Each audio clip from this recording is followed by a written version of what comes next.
Hey VC, this is Lou again, and this is my second video. My first one was the vinyl tag. Enjoyed doing that one, and this is a quick vinyl finds video, my first vinyl finds video.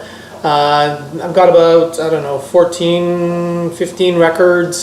These are all from the flea market that I got in a couple of visits, all ranging anywhere from $2 to about $10. First one I have is Donovan, Mellow Yellow, $2 find. Came in with a big collection, and some of these records weren't in great condition. This one's not bad, it just skips once, but it's pretty good for $2. Another $2 find, Ozzy, Diary of a Madman. I've got a couple of Black Sabbath, and this is my second Ozzy. I have Blizzard of Oz as well, and anytime you can get Ozzy for $2, you got to jump on it. This is a great album. It's the second album and last album that he did with Randy Rhoads on guitar.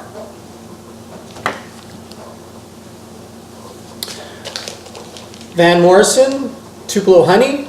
This was a good $4 find. Got quite a bit of Van Morrison in my collection, and anytime you can get Van Morrison for that cheap, you got to jump on it.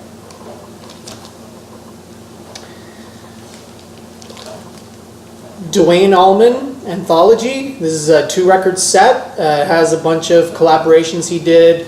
Aretha Franklin, I think he did The Wait.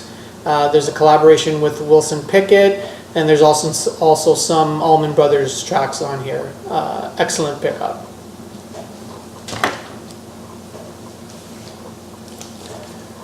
Heart, or Dreamboat Annie. I've been looking for this Heart album in particular. Not really a big fan of Heart, just a casual fan, but I definitely wanted to get this one. This is the one with Crazy on You and Magic Man, so the Heart's first album.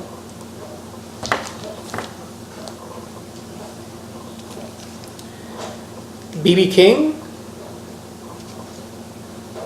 from the Cook County Jail. Would have preferred the Regal concert, but this one's not bad. Not bad at all. Going back to the 80s for ZZ Top, Eliminator. The drums sound a little 80s on this, but the guitars and the vocals sound amazing. And of course has the 3 big hits, Sharp Dressed Man, Gimme All Your Lovin', and Legs. Really enjoy this album.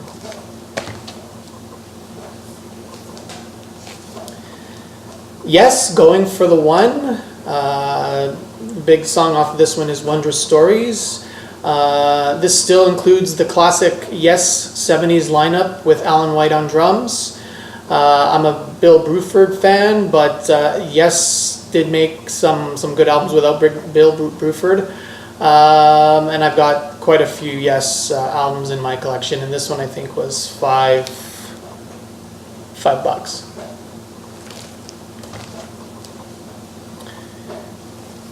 Queen 2. Was really happy to see this. I had this for a while in my Amazon cart, going for $20+, and I got it at the flea market for $10. Didn't really know a lot of songs off of this one, except for the back cover is upside down. 7 Seas of Rye. At first I used to think that Bohemian Rhapsody was on this album because of the video, but of course that's on Night of the Opera. But this is a really, really great Queen album. Some great guitars by Brian May.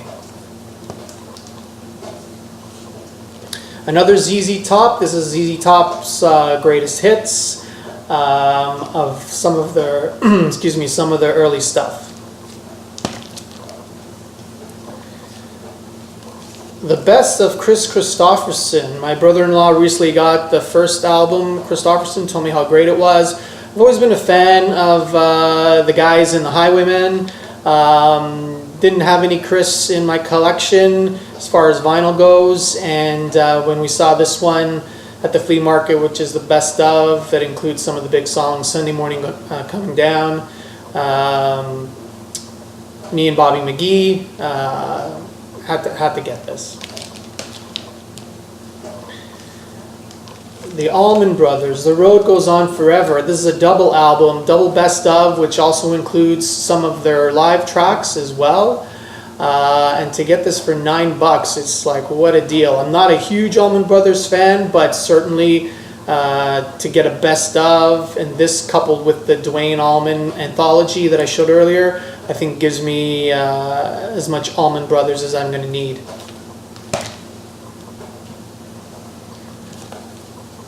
The Grateful Dead, Working Man's Dead. Was really happy to see this.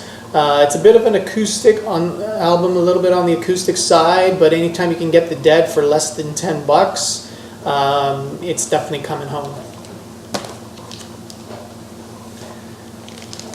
J.J. Cale, really. Love J.J. Cale's guitar work. I think him and Mark Knopfler, some of the early Dire Straits sound a little similar. Of course, J.J. Cale came first. Of course, Eric Clapton's a big fan of J.J. Cale, and there's just a great guitar sound and a lazy vocal style on this. This is my third J.J. Cale vinyl.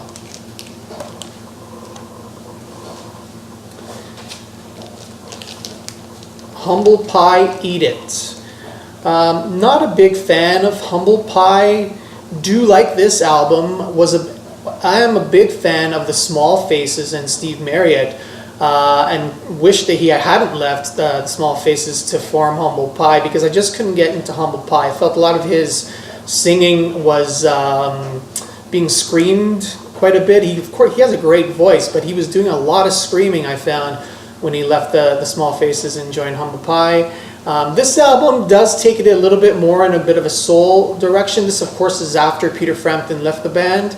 It has the Blackberries trio of female vocalists doing backing vocals on this, and I don't know if it's the combination of that pushed the album into a little bit more of a rock and soul direction. But I do like this quite a bit. I'm looking for Thunderbox as well, because I think that album continued with that sound, but certainly I can't put it in the same league as the Small Faces albums. A couple of self-titled ones.